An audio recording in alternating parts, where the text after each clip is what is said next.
Bonjour à tous, bienvenue dans ce nouvel épisode du panier qui est filmé, que vous pourrez retrouver sur YouTube. Et j'ai l'immense plaisir de recevoir Emmanuel Breillet, qui est le cofondateur avec Benoît Plisson de Harry & Co. Bienvenue. Emmanuel, merci. C'est cool de t'avoir. Je peux t'appeler Manu? Allez, let's go. Emmanuel. Tout le monde m'appelle Manu, tu peux y aller. Bon, non mais je vais rester sur Emmanuel, c'est très bien. Soyons un minimum formel dans cet épisode où je dis beaucoup de gros mots et d'anglicismes. Chers auditeurs, vous le savez. Harry & Co, c'est l'expert de la cuisine végétale, une société que vous avez créée il y a une dizaine d'années. J'ai pas souvent abordé le sujet. Et donc je serais curieux de creuser, curieux de creuser le sujet avec toi, du marché du végétal, de cette belle aventure. Vous avez commencé dans des cantines, ce qui vous a permis d'avoir une belle assise. Et aujourd'hui, vous êtes le leader sur ce secteur. Vous êtes aussi présent dans 5000 points de vente. Donc, on va creuser le sujet de la grande distribution. Ça va être hyper intéressant. Vous avez fait de la pub télé pour un produit qui est grand public. C'est hyper intéressant d'aller toucher le grand public. Et le grand public, il est où? Il est très souvent devant la télé, entre autres. Oui. On parlera aussi un peu d'international, de qualité d'influence, parce que vous avez une ambassadrice et puis vous faites un peu d'influence. Ça nous fait pas mal de sujets. J'avais dit que tu présenterais Harry & Co avant que je fasse la trame. Mais donc, je te laisse le faire. Harry & Co qui est expert de la cuisine végétale. Oui. En fait, chez Harry & Co, ce qu'on veut, c'est déjà tous vous rassurer. En fait, manger plus végétal, c'est pas une punition, c'est pas une contrainte, c'est tout l'inverse. C'est l'occasion de découvrir une cuisine gourmande, une cuisine colorée qui, en fait, peut plaire à tout le monde. Et pour nous, la solution, comme le nom l'indique, c'est les légumineuses. Vous savez, les lentilles, les pois chiches, les haricots, qui sont des graines qui ont plein de vertus et qui peuvent bien remplacer la viande. Et nous, concrètement, on fait des galettes, des boulettes, des falafels, mais aussi des plats cuisinés complets, comme un dalle de lentilles, un tikka masala végétal. Voilà, plein de produits qui vous permettent de manger végétal et de vous faire plaisir. Et sans transformer, c'est votre singularité, mais on y viendra tout à l'heure, c'est que vous faites de la vraie cuisine végétale. On n'essaye pas de réinventer le jambon ou le lardon, ce que d'autres font d'ailleurs très bien, mais c'est pas votre... C'est ça, notre particularité, c'est que nous, on veut faire de la vraie bonne cuisine. On se dit en fait, de plus en plus de gens, on en parlera tout à l'heure, veulent limiter leur consommation de viande, et ils ont raison. Mais pour ça, on peut aussi se tourner vers une cuisine, tout simplement, une cuisine qui a des inspirations souvent exotiques, qui est la cuisine végétale et en fait qui est super bonne et tout le monde peut l'aimer. C'est marrant, moi j'ai réalisé récemment que je mange plus de viande à la maison. Alors un peu de charcuterie, pardon, mais en dehors de ça, plus de viande. Je cuisine essentiellement, alors pas encore avec Harry & Co, mais les légumes ou des trucs. Ma compagne est indienne, tu vois, on mange pas mal de paneer aussi, qui est l'équivalent d'un espèce de tofu, mais très peu de viande. Et je réalise que je mange de la viande qu'à l'extérieur et encore assez peu. Leader sur pas mal de segments, mais on y viendra. C'est une boîte que vous avez fondée il y a 10 ans, en sortie d'études avec Benoît, c'est ça? Mais justement, par rapport à ce que tu dis, on l'a fondée il y a 10 ans à peu près. Et en fait, le sujet du végétal a complètement changé. Avant, on nous regardait avec des gros yeux, on nous disait mais qu'est-ce que vous nous voulez avec vos légumineuses? Et aujourd'hui, tout le monde sait qu'il faut manger moins de viande. Et du coup, la consommation de produits végétariens a vachement augmenté. C'est un marché qui a explosé en grande surface, on le voit avec des rayons qui sont développés, mais aussi qui a explosé en restauration, notamment en restauration collective, où maintenant il y a de plus en plus de lois qui incitent à plus de cuisine végétale dans les cantines. Et donc, ton associé et toi, vous êtes copains d'école? C'est ça. Nous, c'est une aventure entrepreneuriale d'abord qu'on a commencé. J'ai dit copains, je sais pas, vous étiez collègues d'école. Si, ouais, on est des très bons amis. On est plus que des amis maintenant, on est des frères, ouais. Okay. Avec toutes les aventures qu'on a vécues ensemble. Si tu veux, nous, on a un profil vraiment d'entrepreneur engagé. On s'est lancé dans l'entrepreneuriat, pas parce on rêvait d'être Bill Gates ou Steve Jobs, mais avant tout parce qu'on voulait avoir un impact positif sur le monde. C'est assez naïf, hein, mais on espère l'avoir eu à notre niveau. Et en fait, ce qu'on a fait, c'est que nous, dans notre école, on vient d'une école d'ingé agro. Donc, on nous parlait d'agriculture, d'alimentation, etc. On savait toute l'importance du végétal, tout ce qu'apportent aussi les légumineuses au niveau agronomique. Mais quand on allait au resto le midi, on avait principalement de la viande et du poisson. Et c'est là où on s'est dit, il y a quelque chose à faire. Amenons les légumineuses au cœur des assiettes. Ça va être notre mission. Une école agro, et les légumineuses sont le principal point d'entrée pour réinventer ce genre de plat, enfin sur le marché du végétal. Pourquoi les légumineuses? Ouais, en fait, très bonne question. En fait, les légumineuses, Les végétariens le savent un peu plus, c'est vraiment la plante qui apporte de la protéine, pour faire simple. Et une protéine qui se combine bien en plus avec la protéine des céréales pour faire une protéine complète. D'ailleurs, quand tu regardes un peu tous les plats végétariens traditionnels, tu as parlé de l'Inde, tu sais, le dal de lentilles, c'est un mélange riz-lentilles. Tous les plats traditionnels végétariens, tu as toujours un mélange céréales-légumineuses qui permet d'avoir cette protéine complète. Le riz est une céréale ? Le riz est une céréale. Ok. La lentille est une légumineuse. Tu as l'exemple aussi dans le couscous, tu vois. Ouais. Tu as la semoule et le pois chiche. Donc, tu as toujours cette combinaison. Donc, c'est quelque chose d'assez ancestral qui est vachement, en fait, connu. Et c'est pour ça que la légumineuse est une super solution pour manger plus végétal. Et j'imagine, alors on viendra un peu plus tard sur votre outil industriel, mais faire de la transfo, c'est pas, ça s'improvise pas. Vous sortez d'école, qu'est-ce qui se passe ? Comment vous commencez ? En fait, nous, on a été, et je pense que ça a été une de nos grosses qualités au début avec Benoît, on a été très inconscients de ce qu'on faisait. Tu vois, on y allait sans trop se poser de questions. Ils ne savaient pas que c'était impossible, alors ils l'ont fait. Exactement. Mais tu vois, c'est vrai qu'on s'est retrouvés très vite en sortie d'école à monter des lignes de production pour commencer à produire nos falafels. Enfin, tu vois, d'avoir un truc tout de suite très industriel. On venait quand même du monde de l'ingénierie agro, donc on savait à peu près faire. Et en plus, j'imagine que tu as un petit réseau en sortant de... Ouais, on a il y a un petit réseau. On sort pas d'HEC non plus, mais oui, il y a un réseau dans le secteur agroalimentaire qui nous a permis de rencontrer les bonnes personnes au bon moment, au démarrage, bien sûr. Cool. Parle-moi un peu du marché aujourd'hui. Ouais. Donc, on va dire le marché du végétal. Comment on l'appelle ? Ouais, on l'appelle marché du végétal. En restauration, en grande distribution, on parle du traiteur végétal aussi. C'est le rayon où on va retrouver des galettes végétales, de la fausse viande, mais aussi maintenant des plats cuisinés végétariens. On trouve de plus en plus de choses. C'est un marché qui s'est vraiment développé en France depuis quelques années. Nous, on est sur 2 marchés distincts. On est sur le marché de la restauration, avec les cantines scolaires, avec les restos universitaires, avec les restos d'entreprise. Et on est aussi sur la grande distribution.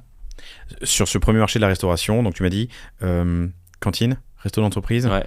Il y a aussi du restaurant traditionnel, chaîne de restaurants. Ouais, on est aussi dans des chaînes de burgers, voilà, des choses comme ça, comme le Ninkasi à Lyon. Ok. Mais oui, bien sûr. J'imagine que c'est pas un marché où tu rentres facilement, je pense aux cantines. Bah, en fait, tu vois, ça a été finalement, nous, quand on a lancé la boîte avec Benoît, on a d'abord abordé ce marché-là. C'était assez atypique. Souvent, quand on crée une entreprise, on a envie de créer une marque. Toi, tu es un expert du marketing, donc tu connais ces sujets. Nous, on a fait tout l'inverse. Assez câblé ingénieur agro.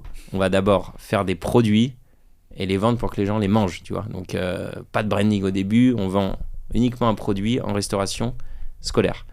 Donc oui, en fait, au début, il faut oser y aller. On a rencontré des chefs de cantines scolaires qui nous ont ouvert leurs portes. On a pu faire des essais avec des élèves. Donc ça a été hyper itératif, ça a été hyper un travail sur le terrain qu'on a fait et qui nous a permis d'aborder ce marché. C'est sûr que c'est un marché qui prend du temps parce que être dans un restaurant, c'est facile. Commencer à être dans tous les restaurants d'une région, commencer à capter, par exemple, les Restos U, qui est un marché national, etc., ça prend beaucoup plus de temps. Mais il faut commencer à l'aborder avec son bâton de pèlerin et aller voir les chefs. C'est une organisation nationale, les Restos U ? Les Restos U, ouais, tout à fait. Donc il y a un centre d'achat, une centrale d'achat des Restos U français. C'est un marché extraordinaire, les Restos U. Nous, on y est depuis des années. Ça a été un de nos marchés fondateurs. Hyper intéressant, le Resto U, dans l'histoire du végétal aussi, parce qu'ils ont été à l'avant-garde un petit peu du végétal, parce qu'il y avait des étudiants qui militaient pour qu'il y ait plus de solutions végétales en restauration universitaire. Il y a eu une loi qui est passée, non ? Ouais, après, il y a eu une loi qui est passée en 2019, pareil, qui a vachement accéléré notre marque Ariane Co, puisque c'est la loi Egalim qui incite à plus de végétal en restauration. Egalim, ouais. Et ça veut dire quoi ? Je sais pas. Ok. Ah, la colle. Ouais, loi Egalim qui incite à qu'il y ait plus de végétal en restauration. Mais pour te dire, nous, quand on arrivait au début en cantine scolaire, personne n'avait entendu parler du végétal. Les chefs, ils nous regardaient avec des gros yeux. Ils ne savaient pas vraiment ce qu'on proposait. Aujourd'hui, avec la loi Egalim, La loi Egalim, elle force à avoir une partie des repas, c'est ça ? Ouais, entre autres. La loi Egalim, c'est une loi très large, mais entre autres, elle incite à ce qu'il y ait plus de repas végétariens. Elle ne force pas, elle incite. Elle ne force pas encore assez. États généraux de l'alimentation. Egalim. Egalim, c'est plus sympa que États généraux de l'alimentation. Mais donc, tu parlais des Restos U. Donc, Faire de lance d'une cuisine plus diversifiée avec plus de végétaux. Ouais. Mais c'est pas par ça que vous commencez. C'est pas par ça qu'on commence. C'est pas la restauration collective scolaire, mais pas la restauration scolaire. Ok. Pourquoi ? Parce qu'en restauration scolaire, le chef d'un restaurant scolaire dans certains établissements a le choix d'acheter des produits qu'il choisit lui-même, sans passer par des marchés nationaux, etc. Et nous, en fait, on a tout simplement rencontré des chefs et on leur a dit, essaye nos produits. Il commence à les goûter dans sa cantine. Il se dit, c'est pas mal. Et du coup, il commence à les faire goûter à ses convives.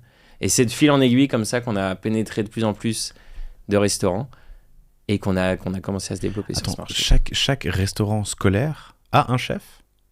Ouais, bien sûr. Ouais. Faut bien quelqu'un cuisine. Ouais. Alors vraiment, je le découvre avec toi et je me suis pas posé la question depuis 30 ans, depuis que j'ouvrais mes plats qu'on nous servait à nos tables quand j'étais gamin. Mais j'aurais imaginé qu'il y avait quand même une organisation régionale, communale, j'en sais rien. Mais donc il y a un chef. Il y a aussi du hors marché. Les chefs ont le droit sur une petite partie de leurs appros d'acheter un petit peu ce qu'ils veulent. Okay. C'est ce qui donne aussi la richesse d'une cantine, quoi. Donc vous allez voir les chefs, vous leur faites tester les produits. C'est ça. Et ils les intègrent. Exactement. Ok.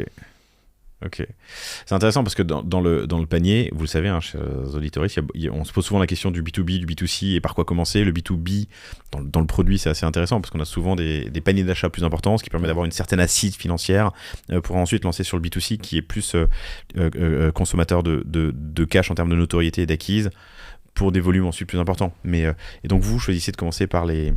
T'as très bien résumé. Nous, ça a été une de nos forces aussi, d'avoir cette assise de la restauration qu'on a fait tourner pendant plusieurs années, qui marche encore super bien, qui est encore vraiment en croissance.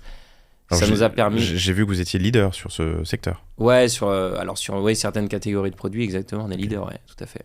Restauration collective notamment et végétale, ouais. Ok, je t'ai coupé. Donc vous avez fait le choix de commencer par... On a fait ce choix-là, exact, qui nous a permis d'avoir une assise forte, mais aussi qui nous a permis d'améliorer nos produits, en fait. Parce que c'est une approche hyper itérative où on peut se permettre de tester, d'améliorer le produit, de reproposer un produit meilleur la session d'après, etc.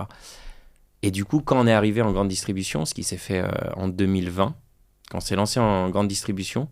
6 ans après le lancement. 6 ans après le lancement, on était sur nos produits, on avait eu le temps de développer une marque, d'avoir tout un processus qui fonctionne bien pour la grande distribution. Pourquoi ?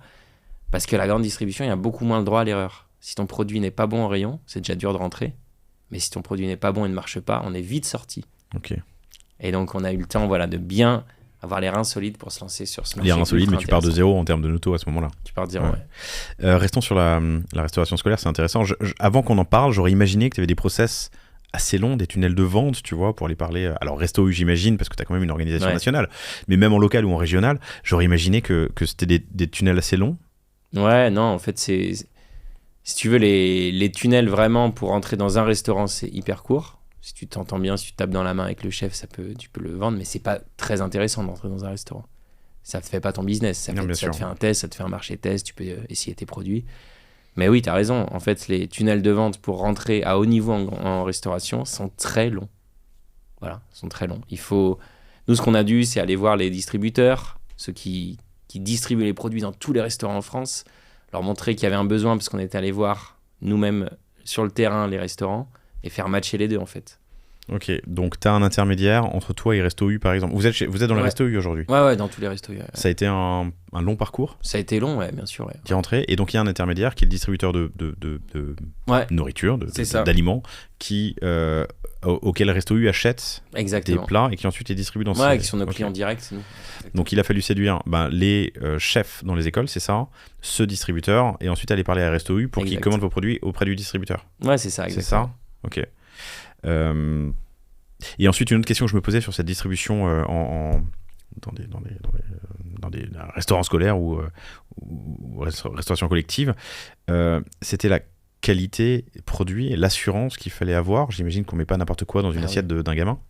Eh oui, on doit être irréprochable là-dessus. Et ce qui nous a permis justement d'y accéder très vite, c'est que nous, il y avait déjà un petit laboratoire d'analyse qualité dans l'usine dans laquelle on travaille, qui nous assurait que tous les lots qu'on envoyait étaient viables d'un point de vue microbio, quoi, qui était sain à la consommation. Donc il y a de l'assurance qualité, du test. Ah oui, ça c'est obligatoire. C'est justement un prérequis pour entrer sur ces marchés. Ouais.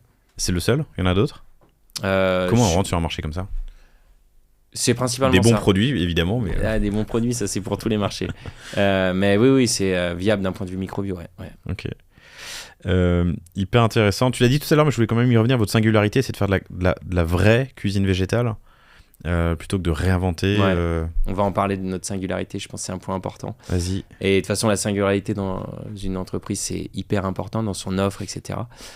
Nous, justement, la particularité, c'est que pour nous, pour amener le plus de personnes à manger plus végétal, on sait que c'est un enjeu hyper fort. C'est un enjeu climatique, c'est un enjeu de souffrance animale, etc. Incitant un maximum de gens à manger plus végétal. Et pour nous, la solution, c'est de la vraie bonne cuisine. En fait, y a plein de gens qui sont réticents à manger des produits hyper transformés, qui vont ressembler à de la viande, mais qui n'en sont pas, etc. Et nous, on veut rassurer par rapport à ça, en fait. Le végétal, c'est pas que ça. C'est aussi des produits cuisinés, sans viande, sans matière animale, mais qui sont quand même super bons. Et aussi en termes d'ADN de la marque, on n'a pas d'additifs dans nos produits, ça nous permet de ne pas avoir d'additifs, d'avoir aussi beaucoup de matières premières brutes. Par exemple, toutes les légumineuses qu'on cuisine sont des matières premières brutes, ce qui nous permet d'avoir un engagement très fort sur l'origine de ces matières. Donc toutes les légumineuses qu'on cuisine sont d'origine France. Toutes les légumineuses que vous cuisinez sont d'origine France, ça. Ok, donc on parlait du marché, tu m'as dit qu'il y avait d'abord le marché de la restauration et ensuite il y a le marché du retail. C'est un marché qui évolue aussi assez rapidement. Je te faisais la réflexion quand on commençait la préparation tout à l'heure de cet entretien, et d'ailleurs je confondais des choses. Mais moi je parlais avec les mauvais mots, mais des plats cuisinés végétariens, et même des plats cuisinés tout court, que j'ai vu exploser dans les rayons des supermarchés autour du... Alors c'est des supermarchés de ville, hein, c'est un autre nom. Ouais, la proximité. Bon, bref, supermarché de proximité que j'ai vu exploser au cours des dernières années, avec le végétal qui prend une place de plus en plus importante. Ouais, tout à fait, c'est quelque chose qui se développe bien. Ce que les personnes recherchent sur cette catégorie, c'est la praticité. C'est avoir un plat cuisiné facile à manger, on ouvre la barquette, on a tout de suite quelque chose de bon et on se fait plaisir. Et du coup, ouais, en effet, ça se développe. Mais nous, quand on s'est lancé, le végétal était encore très peu développé. Donc en fait, ces dernières années, le végétal a fait sa place, bataille par rapport à la suprématie de la viande sur cette catégorie-là. Et du coup, on est plusieurs acteurs à avoir fait de plus en plus de l'espace et avoir fait grossir la catégorie. Donc c'est un marché aussi c'est ce qu'on disait un petit peu en préparation. Le retail en tant qu'entrepreneur, c'est un marché ultra intéressant parce qu'il est hyper complexe. C'est cette chose très triviale que tout le monde fait, prendre un produit dans un rayon, le mettre dans son caddie, ça paraît hyper simple. En fait, pour que ça soit ton produit qui soit pris et pas un autre, c'est ultra complexe. Donc, c'est tous ces paramètres-là qu'en tant qu'entrepreneur du retail, on doit bien comprendre, on doit analyser, on doit améliorer pour que ça soit son produit qui soit le plus souvent pris dans le rayon. Aujourd'hui, rentrons dans ce sujet-là. Il venait un peu plus tard, mais on y est, donc allons-y. Vous êtes présent dans 5000 points de vente. Ouais. J'ai noté quelques enseignes, mais Carrefour, Auchan, Monoprix, Franprix et Naturalia, entre autres. Vous avez commencé à attaquer ce marché en 2020, c'est ce que tu m'as dit tout à l'heure. Ouais. Donc en l'espace de 4 ans, vous êtes rentré dans toutes ces belles et grandes enseignes. Et donc un peu plus de 5000 points de vente. Raconte-moi ce parcours. Ouais, c'est un parcours du combattant déjà ou pas? C'est un parcours du... Mais on est hyper content du résultat. Franchement, on ne s'attendait pas que ça aille aussi vite. Pour te dire, on s'est lancé en grande distribution. C'est quelque chose qu'on préparait depuis 1 an. On s'est lancé vers février 2020, donc quelques semaines avant le Covid.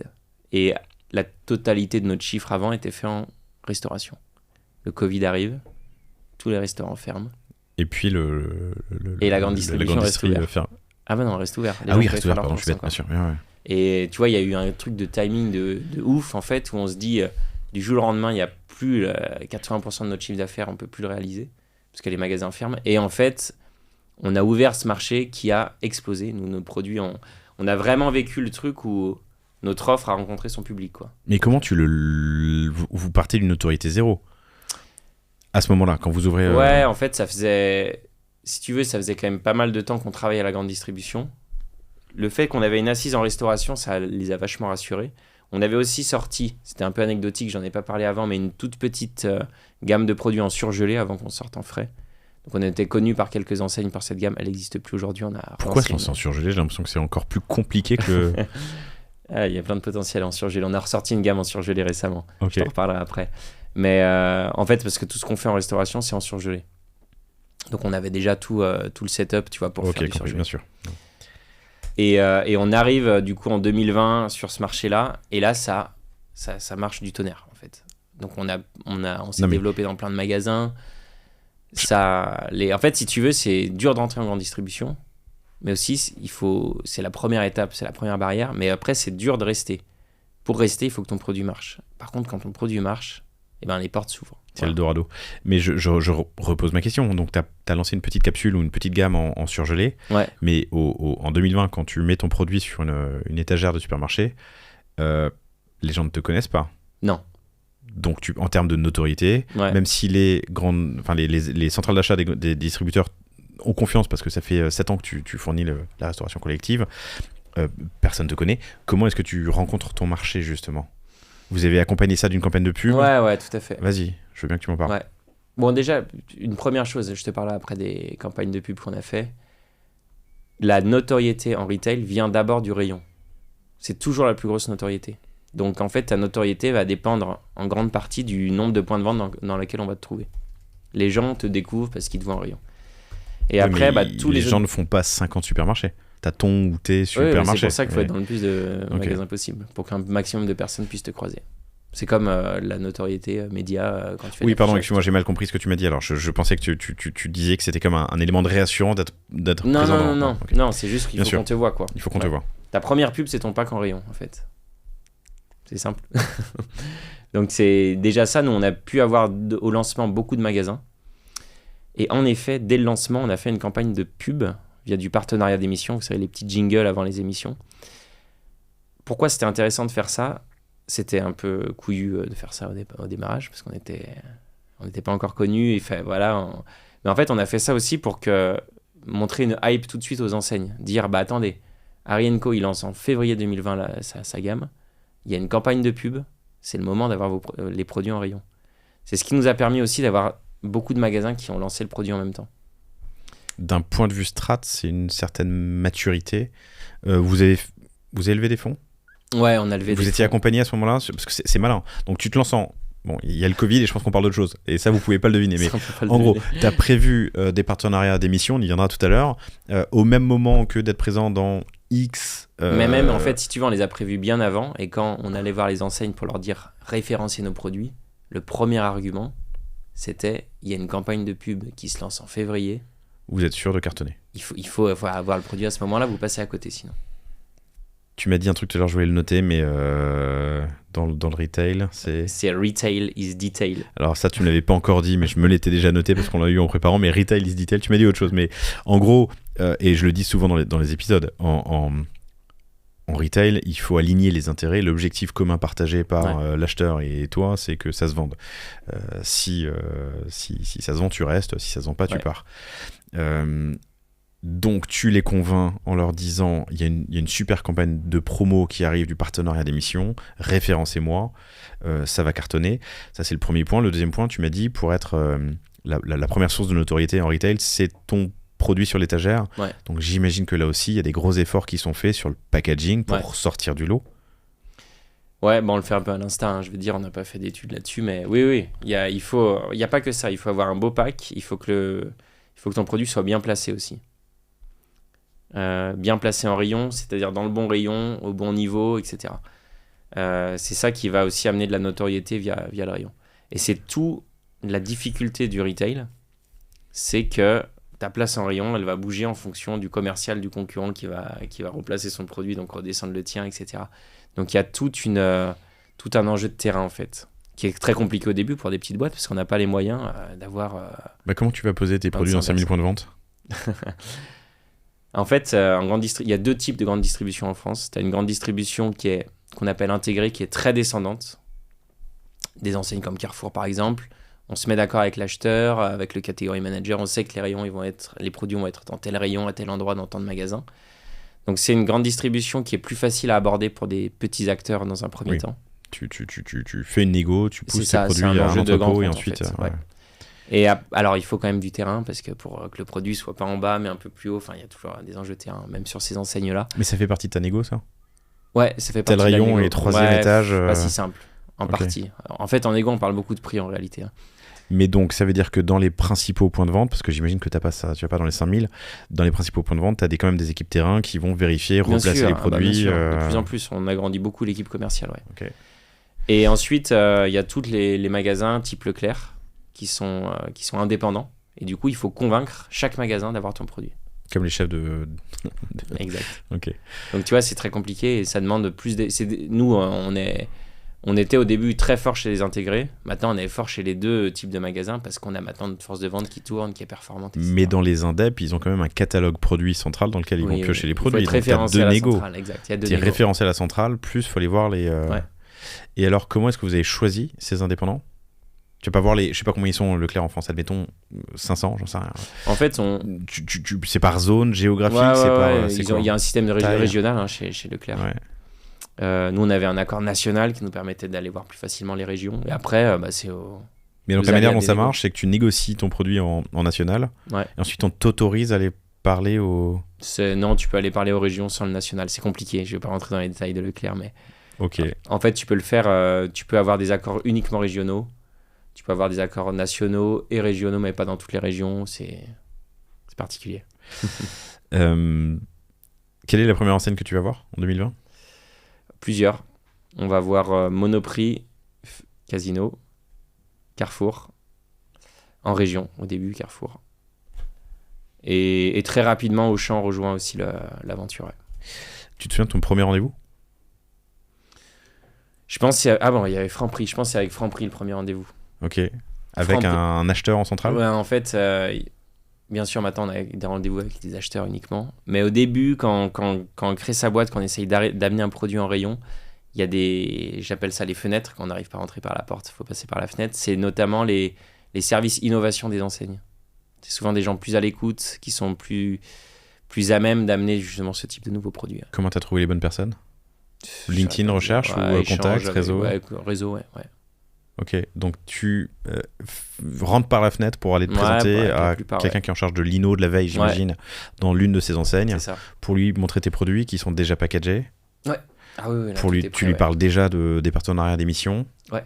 Ok. Et lui va te mettre en relation avec des acheteurs. Ouais. Ok. Je vais même te rapprocher un tout petit peu du micro. Quand c'est loin comme ça, on t'entend moins bien. Ok. Et la négociation prend du temps ? Pour te lancer en 2020, t'as commencé quand ? La négociation n'était pas si longue sur le lancement. Ok. Ça a dû prendre quelques mois. Non, c'était... tu vois, ça a dû démarrer en octobre. Donc le premier point, c'est qu'il faut se battre pour rentrer. Ensuite, il faut se battre évidemment pour rester. Je le disais tout à l'heure, mais de manière assez candide, j'imagine que pour rester, il faut vendre.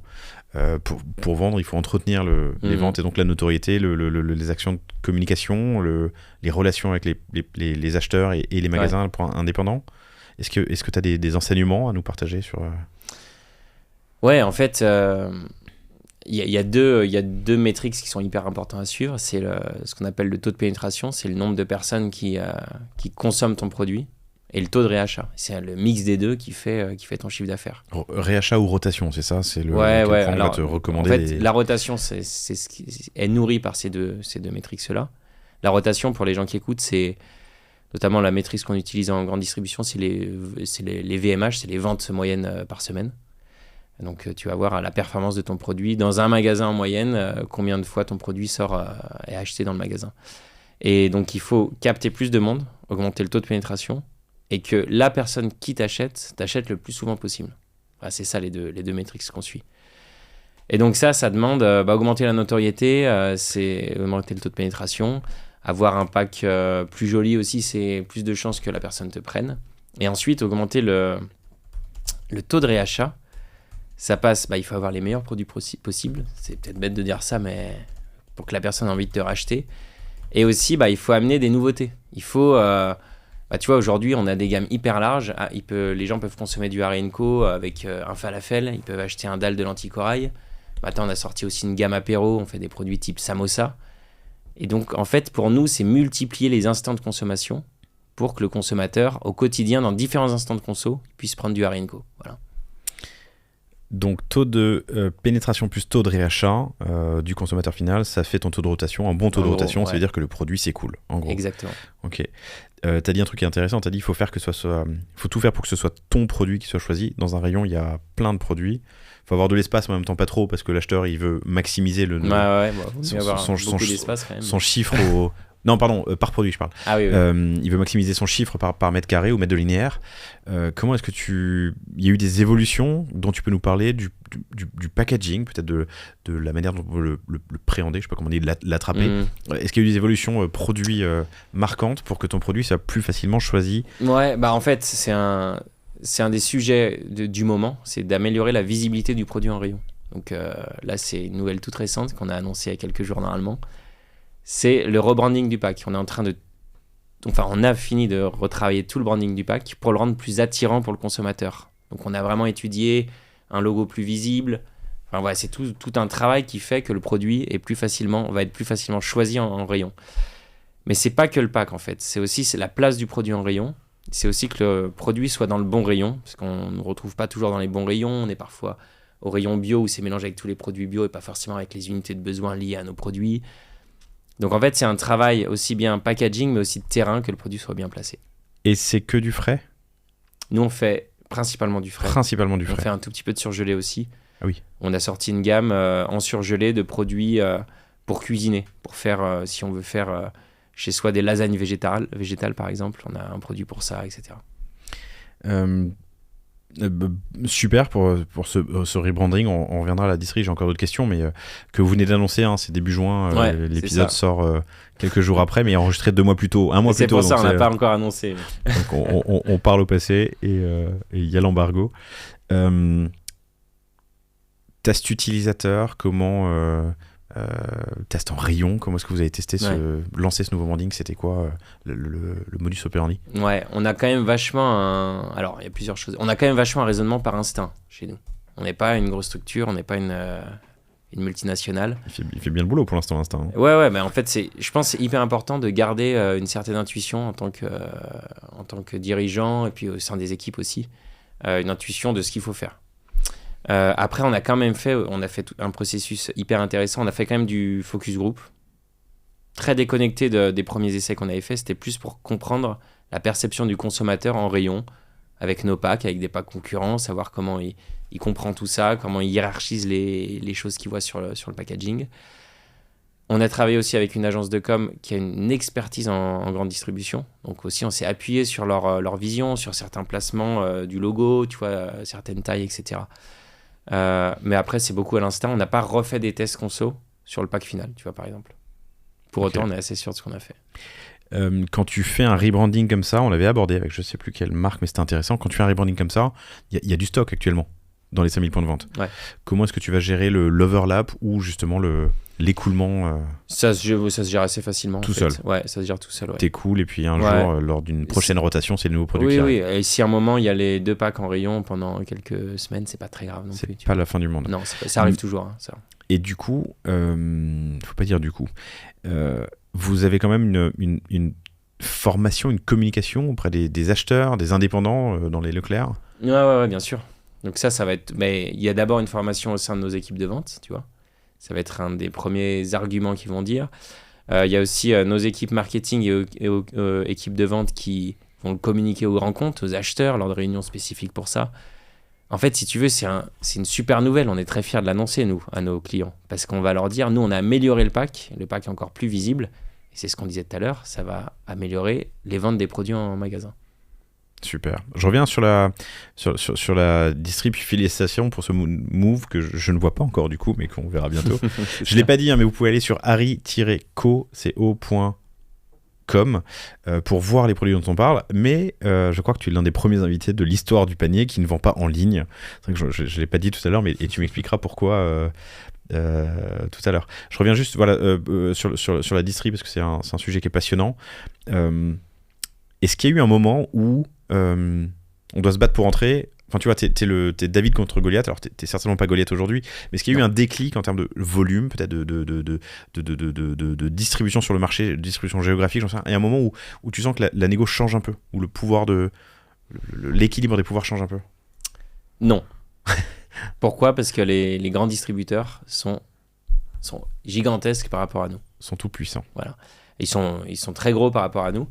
Il y a match entre, il y a des combats entre la grande distribution et les multinationales, ça c'est sûr, parce qu'ils ont à peu près la même taille, même parfois certaines multinationales sont plus gros. Oui, quand t'es chez Kellogg's, c'est un peu différent, j'imagine, quand t'es autour de la table. Mais alors, nous, c'est vraiment pas le cas.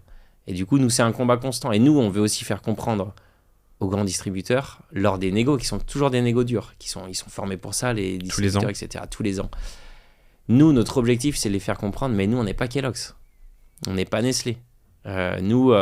si vous voulez qu'on continue à tendre la main vers les agriculteurs pour travailler avec eux, si vous voulez, parce qu'ils sont en recherche de ça aussi, les grands distributeurs.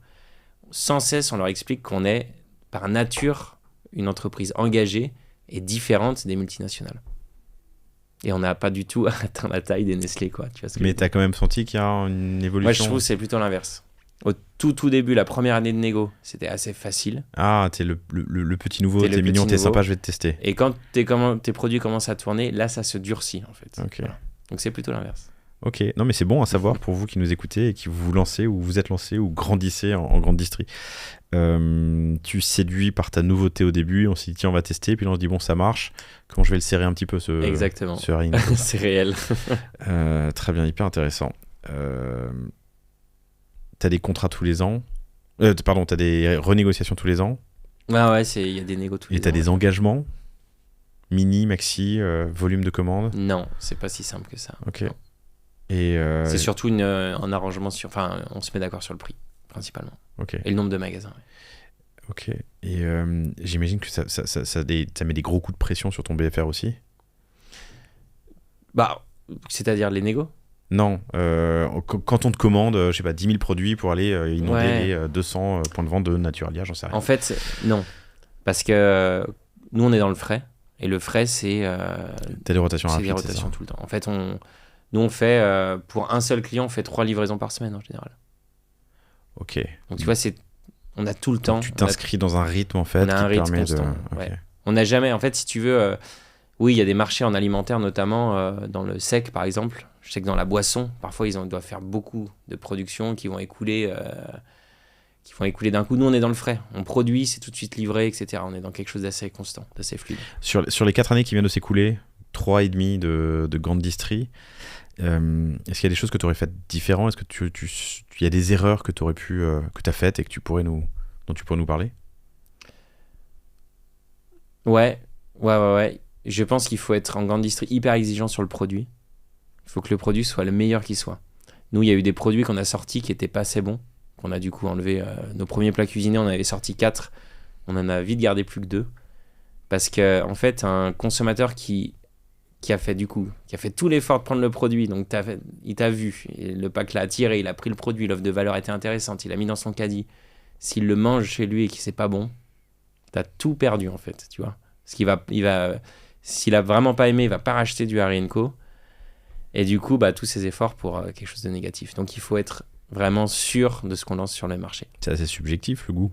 Ouais, c'est subjectif, mais en vrai, tu vois, sur les 4 produits qu'on avait lancés, on savait que les deux qu'on a arrêtés, c'était les moins bons, tu vois. Ok. Donc, c'est pas si subjectif.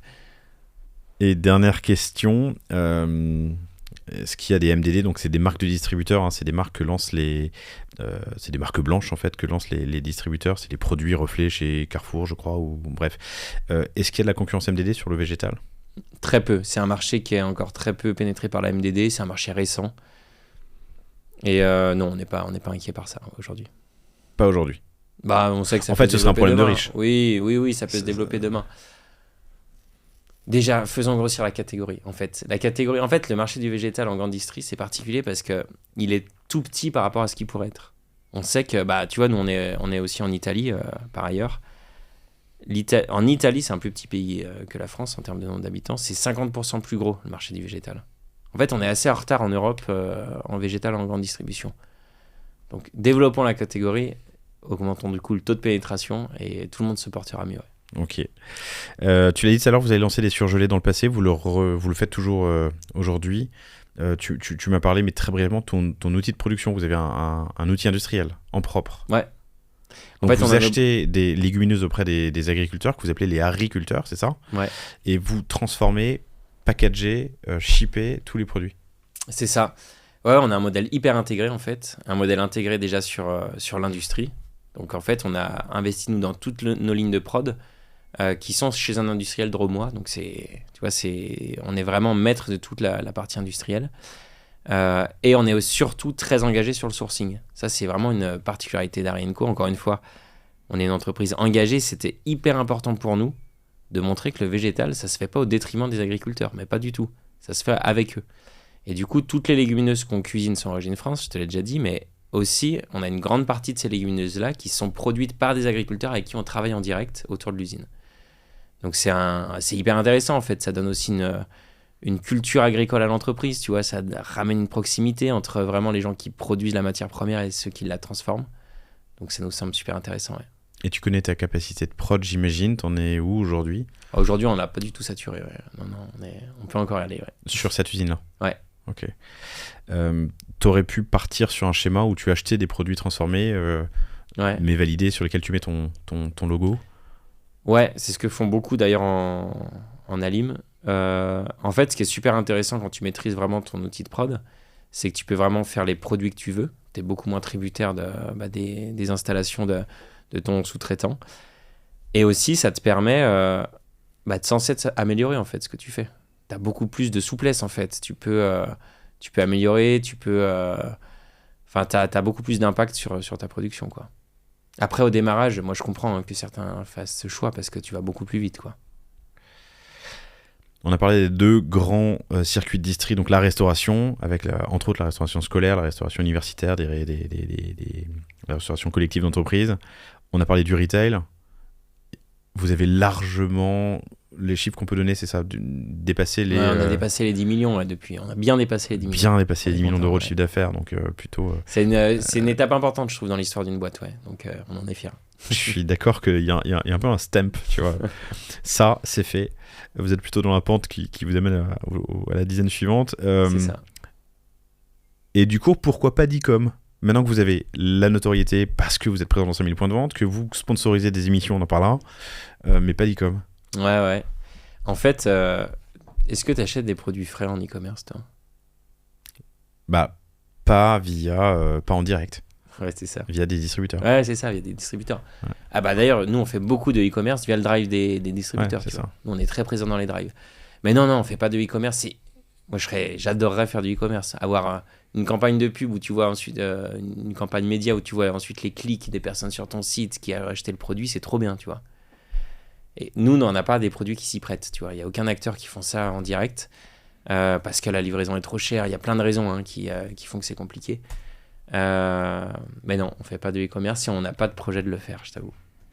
Et vous êtes présent sur des distributeurs du type, je sais pas, La Fourche ou autre ? Non, on n'est pas présent chez La Fourche. Je pense à cet exemple, mais il pourrait y en avoir d'autres. Ouais, bah en fait, je sais plus chez qui on est. Mais oui, on est. De toute façon, on nous trouve beaucoup en ligne. On trouve beaucoup en ligne via les drives, via les click and collect et les choses comme ça, ouais. Les livraisons à domicile. Ouais. Je posais la question, mais la réponse est évidente, effectivement. Et j'imagine que dans une consommation quotidienne, soit je vais au supermarché du coin pour m'acheter mon plat de midi que je vais réchauffer, soit ça s'inscrit dans un panier de courses, donc il y a aussi du dentifrice et puis du... C'est ça. Top, hyper intéressant. Vous avez commencé, je sais pas, j'ai pas posé la question, mais je crois le deviner, à faire parler de vous donc en 2019, c'est ça, avec des partenariats d'émissions. Ouais, en 2020, ouais, exactement. Ouais. J'imagine que vous ne faites pas que ça en marketing. Je sais que vous faites aussi de l'influence, que vous avez une ambassadrice, vous avez fait de la pub télé. Raconte-moi un peu le mix média aujourd'hui. Ouais, nous on a d'abord eu un mix média quand même assez télé par rapport aux social media. Et en fait, de plus en plus, on s'est quand même plus mis à faire aussi du réseau social. D'ailleurs, on s'est lancé sur TikTok assez tôt, tu vois, par exemple. On a une belle communauté aujourd'hui, on a à peu près 75 000 followers. Donc, on a vraiment trouvé notre équilibre aujourd'hui entre télé, réseaux sociaux et presse média. Mais la télé reste important pour nos marchés, qui sont des marchés retail grand public, où il faut, je crois que tu le disais au début, il faut capter du monde, quoi. Il faut, et pas seulement les gens hyper affinitaires avec ce que tu fais. Et après, à l'inverse, les réseaux sociaux, on peut capter des gens hyper affinitaires, on peut tester, essayer, tu vois, ce qui est très différent de la télé, où tu as un spot de pub qui va durer, etc., certaines semaines. Les réseaux sociaux, ça nous permet de tester. On fait du sponsor sur un truc, ça marche pas, on change, etc. Donc en vrai, les réseaux sociaux, ça donne une souplesse folle et ça permet de vachement plus cibler. Ouais. Mais t'es capable de mesurer l'impact ? Réseaux sociaux versus passage télé versus... Bah tu vois, typiquement, on fait pas de e-commerce. On a un enjeu très fort, c'est de mesurer l'impact de ce qu'on fait. C'est hyper dur en fait. Pourquoi c'est dur ? Parce qu'aussi on est une entreprise vachement en croissance. On est dans toujours plus de magasins. On amène plus de produits dans chaque rayon. On amène des innovations.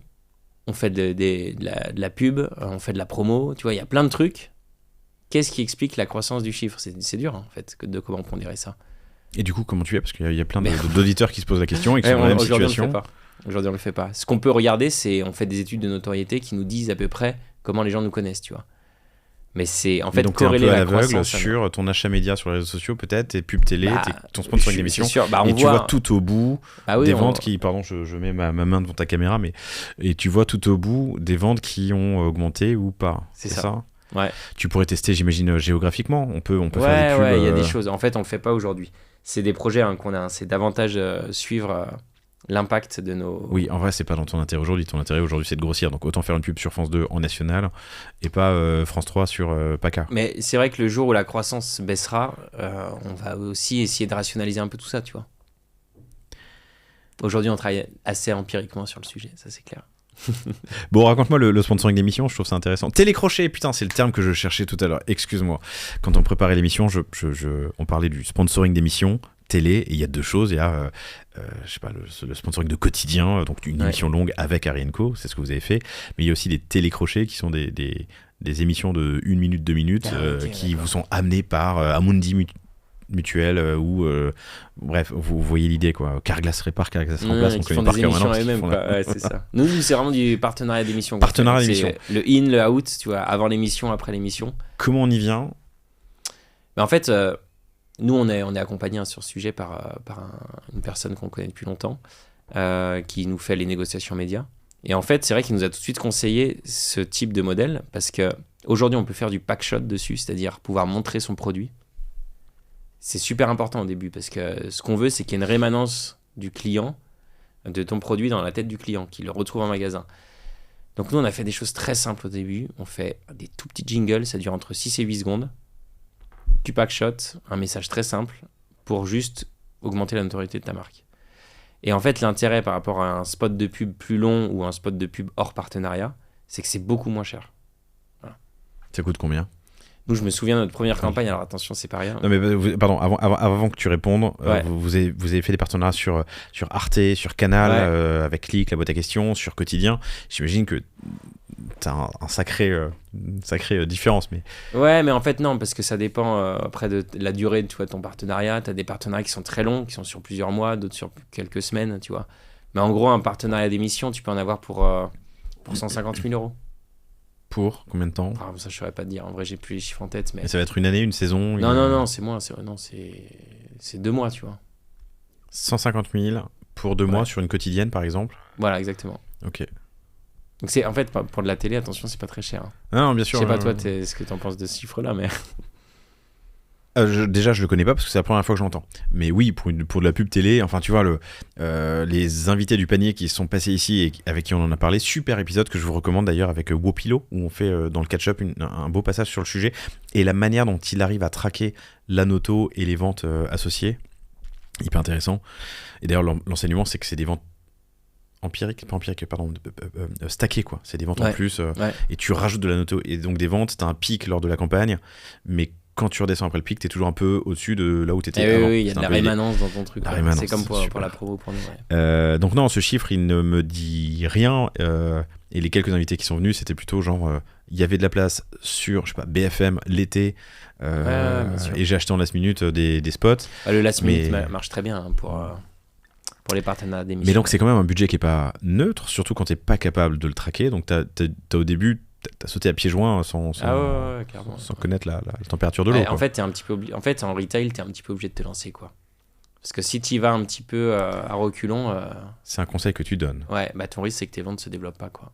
Ok. Surtout sur un produit comme ça qui est vraiment grande conso,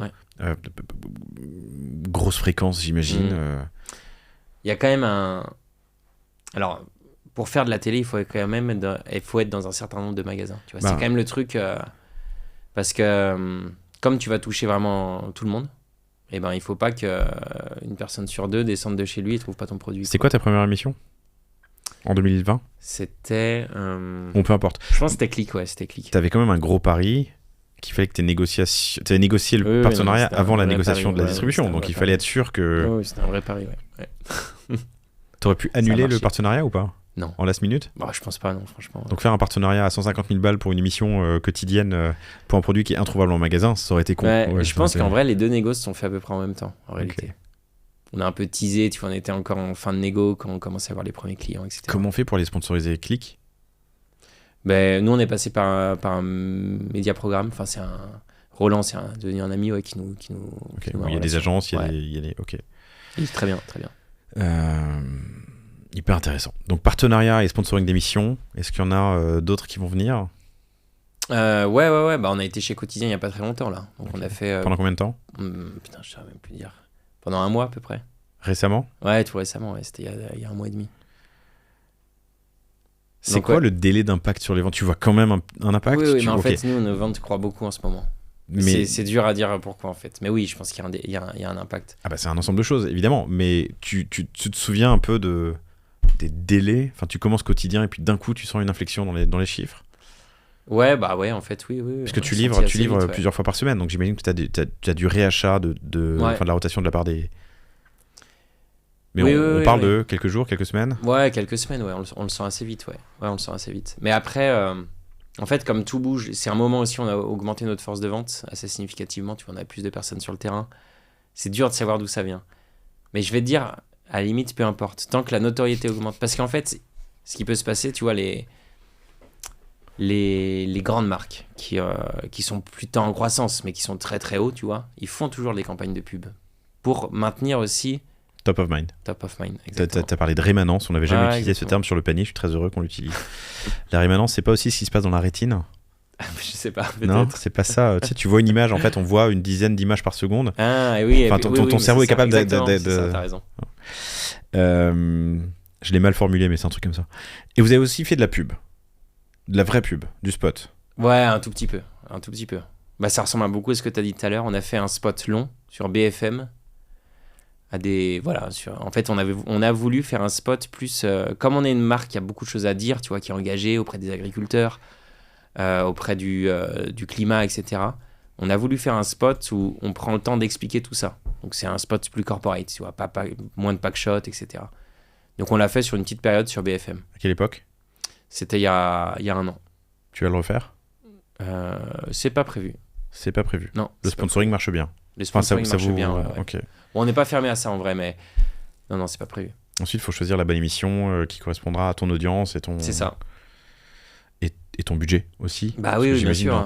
Qu'entre ça et, je sais pas, une émission culinaire sur Ah oui, en fait, après, il faut jongler entre tout ça, quoi. Ok. On peut pas tout faire chaque année, en fait.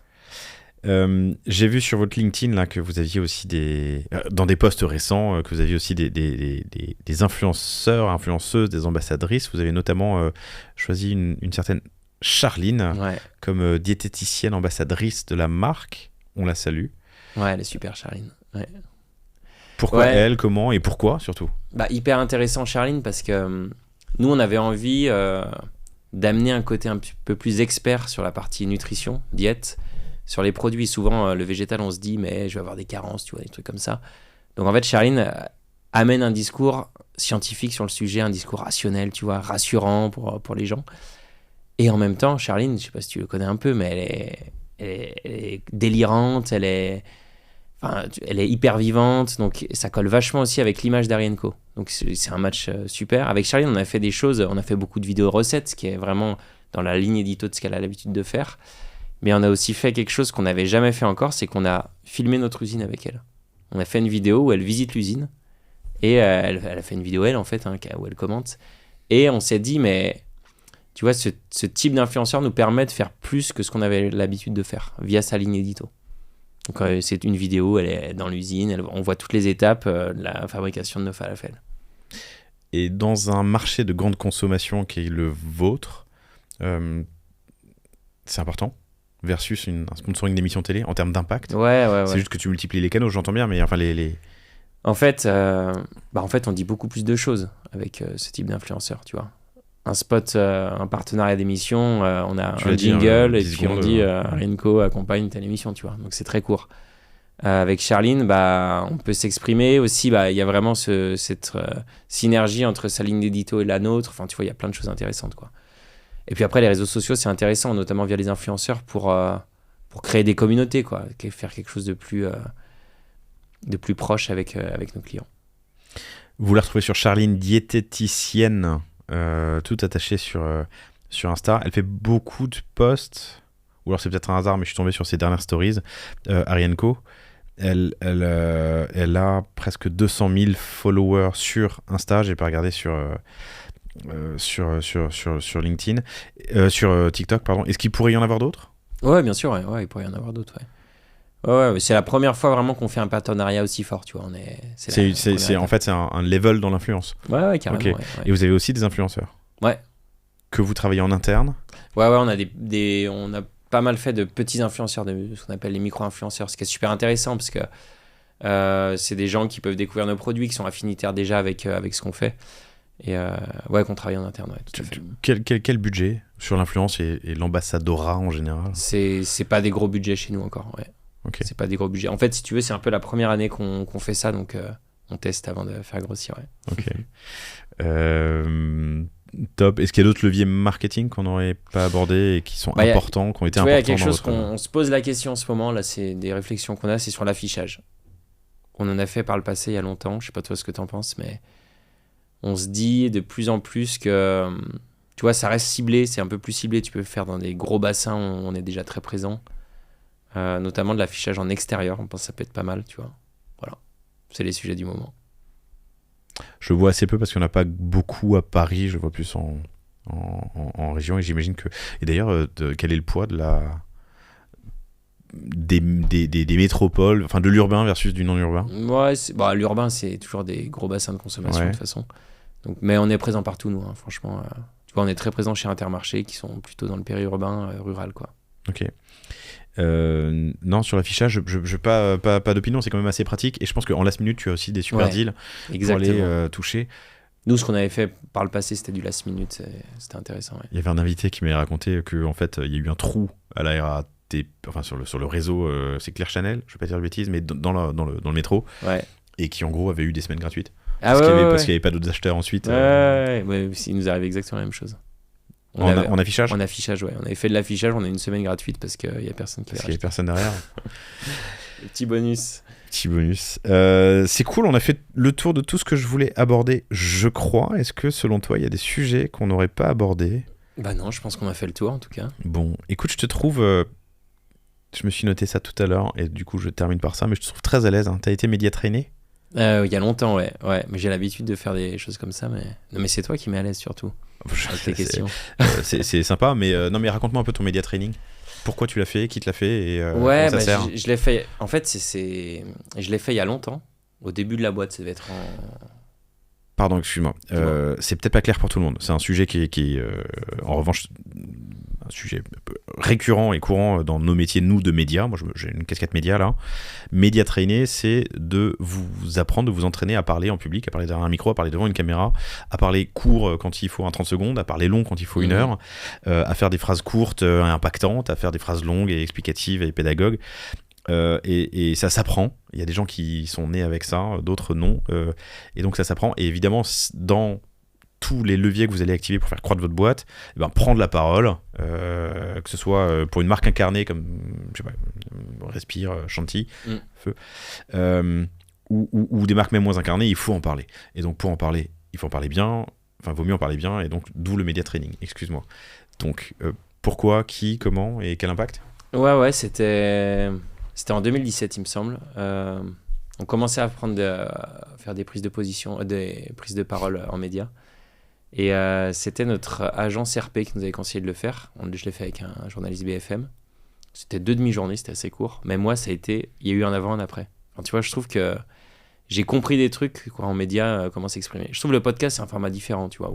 C'est cool. C'est un format où on parle plus, tu vois, on est moins on est moins drivé par des trucs hyper précis, tu vois. Mais pour des interviews télé ou même journalistes, tu vois, je trouve que ça aide énormément d'avoir des petits tips très clairs. Tu vois, un tip c'est que je pourrais donner en média training. L'objectif d'une prise de parole, notamment, tu vois, si tu fais une interview télé, c'est que tu as des messages à faire passer, en fait. C'est pas juste pour faire plaisir aux journalistes, tu vois.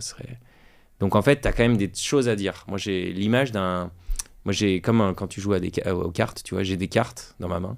C'est des sujets que je vais aborder, que je sais très bien aborder, en plus. Je sais très bien comment le dire, les mots à utiliser, etc. Donc, je suis très à l'aise là-dessus. Et mon objectif, ça va être de jouer des cartes pendant l'interview. Le but, c'est pas de jouer toute sa main, tu vois, parce que sinon, c'est un peu relou. Donc, c'est-à-dire, il faut, dans la question que va te poser le journaliste, c'est anticiper comment tu vas pouvoir jouer une carte. Il ne faut pas faire de la langue de bois, il ne faut pas répondre complètement à côté, mais il faut, tu vois, amener quand même sur les sujets qui t'intéressent. Et quand tu as ça en tête, c'est dur de se faire piéger en interview, parce que tu ne vas pas répondre à un sujet polémique qu'on va te lancer, c'est pas ton sujet, tu vois. Donc, tu l'esquives et puis tu joues ta carte. Ça te parle tout ça? Ouais, j'ai laissé un blanc volontairement. C'est intéressant parce qu'au début de cet enregistrement, je te trouvais justement assez concis dans tes réponses. Vraiment, maintenant que tu m'en parles, je le vois. Tu avais ta carte, tu l'as jouée, tu l'as posée, bim, tu avais fini ta phrase. C'est intéressant.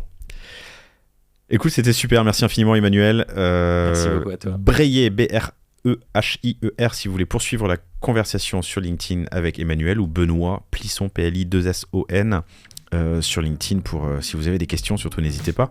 Et évidemment, allez faire un tour, du coup pas sur le site, mais dans une grande surface, petite surface, moyenne surface, près de chez vous, pour découvrir les produits. Rayon frais. Harry & Co. Le nom ne change pas avec le rebonding. Non, il ne change pas, bien sûr. Évidemment. Tu sais que, donc on se parle depuis quelques mois avec toi et puis avec ton Yanis, Yanis. Et j'ai réalisé ce matin le haricot. Non, j'avais pas vu. Mais c'est ça, les bons jeux de mots, on n'a pas besoin de les comprendre. Non, c'est ça. Les bonnes marques. Harry & Co. Merci Emmanuel. Merci à toi. Merci à vous toutes et tous, et je vous dis à très bientôt. Salut.